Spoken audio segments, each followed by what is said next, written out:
Hello, my name is Sierra, and in this part of the chapter, we will be talking about three types of warrants. The three types of warrants are authoritative, substantive, and motivational.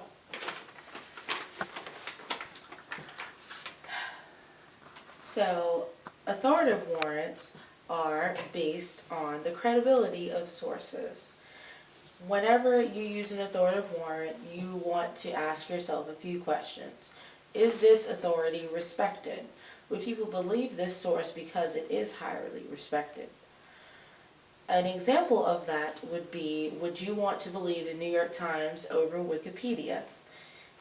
In all honesty, I would believe the New York Times because Wikipedia can easily be edited by anybody in the world. And you can log on to Wikipedia and change something just because you feel like it, and if they don't check it in time, somebody can take that and use it as a source, and it won't be credible information because they don't know if it's true or not. The New York Times takes the time to research and, find out if these facts are really true. That's why I would believe the New York Times over Wikipedia. Another question that you want to ask yourself is, do other respected authorities agree with these sources? So, for example, would the Wall Street Journal believe the New York Times, basically?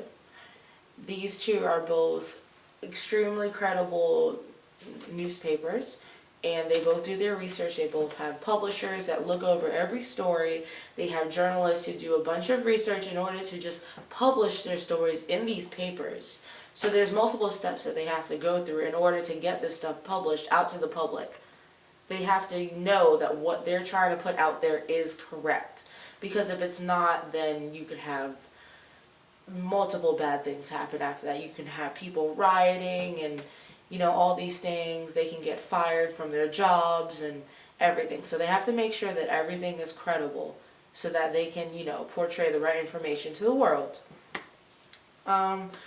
Another question that you want to ask is, do any of these respected sources disagree with the source that you're using? For example, would CNN disagree with Fox?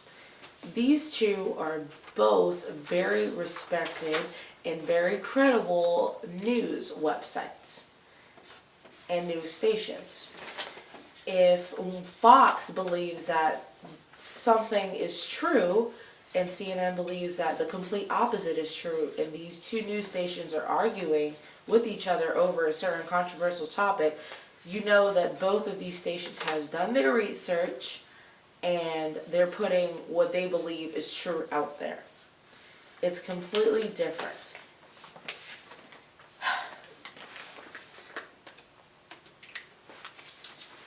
Substantive is when it's based on beliefs about the reliability of factual evidence. So, a question that you want to ask yourself with this kind of warrant is, are sufficient examples given to convince that the statement is justified? For example, are the statistics given to convince that glaciers are melting more because of global warming? This is a highly controversial topic that people talk about all the time, and certain people can brush it off, but if you actually give numbers and data, you can look at it and be like, oh, well, this really is happening because of global warming. Another question that you want to ask yourself is, if you argue that one event can bring about another, does the cause match the effect? Are there other causes for the effect? For example, kids can get bad grades because they either don't study or they don't get sleep because they study too much.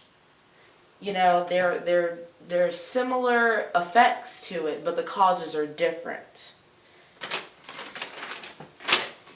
Whenever you use comparisons, there are similarities between two situations.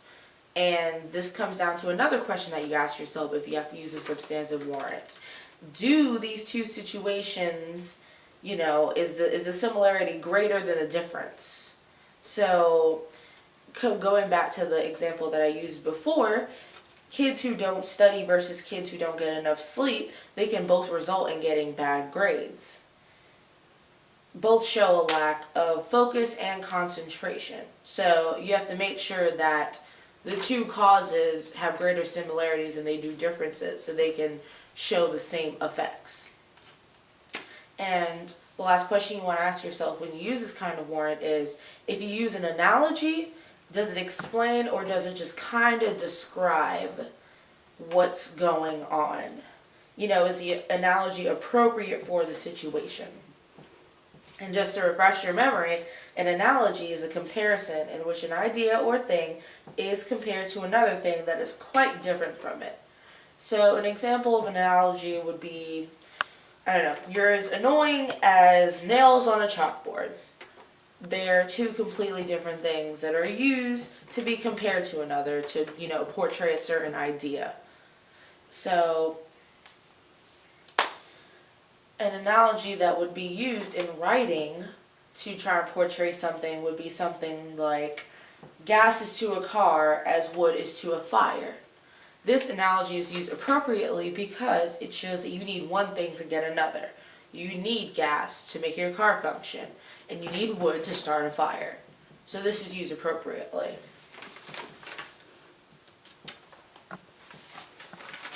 The last type of warrant is motivational.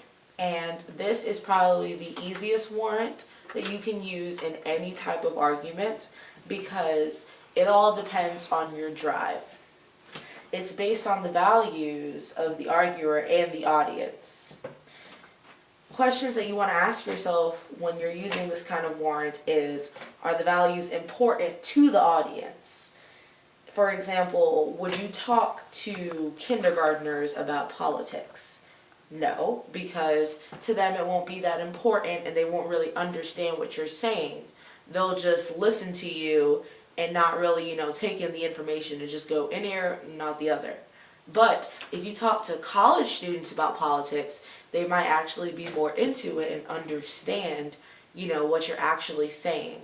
They won't take it as just something that you're saying. They're taking it as something that's actually going on in the real world, and they want to be able to understand what's going on around them.